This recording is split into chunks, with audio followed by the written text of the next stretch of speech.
which is basically what I get out of any other iteration of the rides that I've worn.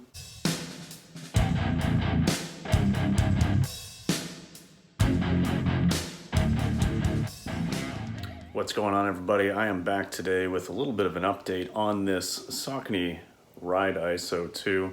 Now, again, I recognize that these shoes are last year's model. We've got the Ride 13s out, which a lot of people who like Saucony have said are a great shoe. I like to look at these previous models, previous year or even 2 years models, because for me, I like to save money, so I like to thrift. So I picked these up for, I think, delivered to my door for about 80 bucks Canadian, so that's like, you know, not very many US dollars, 60, something like that. And so I needed another kind of a new pair of what was going to be a good neutral daily trainer, you know, just to log some miles, eat up some miles. Now, I'd run exclusively in Saucony rides up to this point. That's 3 marathons and all the training that goes into that. Really never had any other shoe. I picked up a trail shoe from Saucony once, really didn't like it. It was like kind of the lower end one. I don't even remember what it was called. Anyway, it turned into the one that I mowed my grass with and stuff like that. So, this shoe though, after 100 miles, let's just get into it. My initial review of this shoe was that it was very comfortable. It was going to do exactly the things that I wanted a Saucony ride to do. I've liked this shoe. My initial impression, I'll put a card here and also, link it in the end screen there. Great shoe. So after 100 miles, how is it holding up? Well, as you can see, it's just a little bit dirty, but I mean, obviously after 100 miles, the upper and everything else is in amazing shape, no issues there. As far as the wear goes, it's a little bit dirty, but the only thing that you can tell, and maybe not even from this shot, but so this outsole rubber, it's a little bit textured, and I don't even know if that'll show up, but you'll see like a little bit of a texture there. The only places I'm seeing anywhere at all after 100 miles is right here on the midfoot, like the kind of on the forefoot, midfoot to forefoot on these 3 chevrons here is just slightly faded off that texture, because that's where I'm really, landing and pushing off of. Otherwise, all of the texture on that outsole rubber is still there, and there is just no signs of wear whatsoever, other than just slight smoothing, like I say.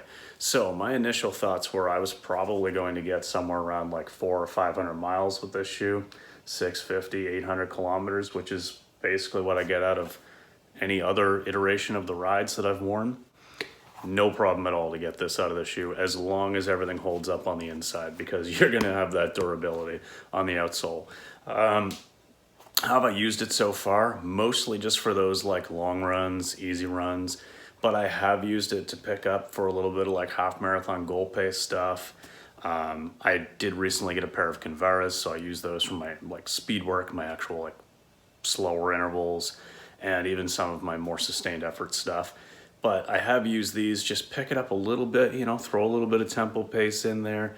I've done a couple workouts in them that were more of like, longer sustained reps, like I did my 3x2K interval session in this, as opposed to the Converse. I think so. I think I'm remembering that correctly. I could be wrong. But in any case, that shoe has, it's versatile. So you can't pick it up in the rides. It's an 8mm drop. It's, it's your daily trainer. It's not meant for speed, but you can pick it up. And I think that, actually, I'm just going to pick this up here one more time. One thing that I did notice on one pair of Ride 10s that I had, I never found this in any other shoe, and it was only the one out of probably 3 pairs of Ride 10s that I had, was that the heel started to wear out really quickly. This still looks absolutely brand new. Everything still looks absolutely brand new around the heel and the upper. So again, I'm going to say as long as this all holds together in through here and the comfort is there, and it's a nice firm, I like that. I like a firm heel, but it's padded, so it's comfortable. As long as that all holds up, again, I think this is going to be like a shoe that lasts me forever. I have a pair of Ride 9s actually still in my rotation that I took out for a long run on this past Sunday. And when I say long run, I don't mean like, you know, super long run. It was like 10 miles, kind of like a long run during a half marathon training block for me. And, you know, I could definitely tell that that particular pair of shoes, after actually a little over 200 miles, it was more like 340, 350 kilometers. You know, the foam had kind of flattened out. That midsole wasn't quite as comfortable. I'll probably not use those for the long runs again, which was a little bit disappointing because the Ride 9s were actually a really good shoe in my opinion, and you know, I was getting really good mileage out of them and longevity out of them. But that particular pair just seems a little bit flat, and maybe it's because I'm running in some newer shoes, so by comparison it just felt even flatter. But these ISO 2s, again, I know that they're not the newest model out there, but I think after 100 miles, if this is the indication of how much they're going to last and the comfort you're going to get, be able to do it as your daily trainer, pick it up a little bit, go out there and, you know, pick up the pace. You could run a half marathon in these, you could run a marathon in these, no problem. You know, I would suggest you check these out, the Ride ISO 2s, if that is your style and that's your kind of niche of shoe. Definitely check it out. I'm looking forward to seeing what else I can get out of these. I want to run the Convaras for my half marathon time trial event when I hit, you know, go for the 140 here next month. Because, I mean, that's going to be a fast effort for me. That's going to be a tough effort. And I think I can get there. And I think the Convaras being a lighter shoe probably give me some advantage. But these Ride ISOs, even though they're a couple of ounces heavier, they've just got that extra bit of comfort for those slightly longer distances. So it's still a toss-up for me. I'm not sure exactly which one I'm going to use.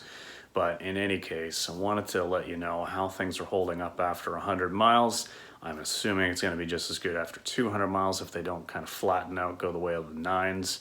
One other side note, I have a pair of Ride 10s that I am still wearing as my walkers. Actually, I'm going to go grab these. So these Ride 10s, which, so you would have had the Ride ISO 2, the Ride ISO, and then the 10. So I mean, these are like 3-year-old models. The outsole on these, now I ran over 800 kilometers in these, over 500 miles. The outsole on these, or not outsole, the upper rather, and everything is still like out of the box condition. Now, obviously though, I have worn them a lot, like, you know, so it's not hard to tell what my strike pattern is. It's basically, you know, forefoot, and this is where I was really focusing on that. So I don't really have any upper, or not upper, I don't have any outsole left at all, like on the forefoot on these, but they're still really comfortable walking shoes.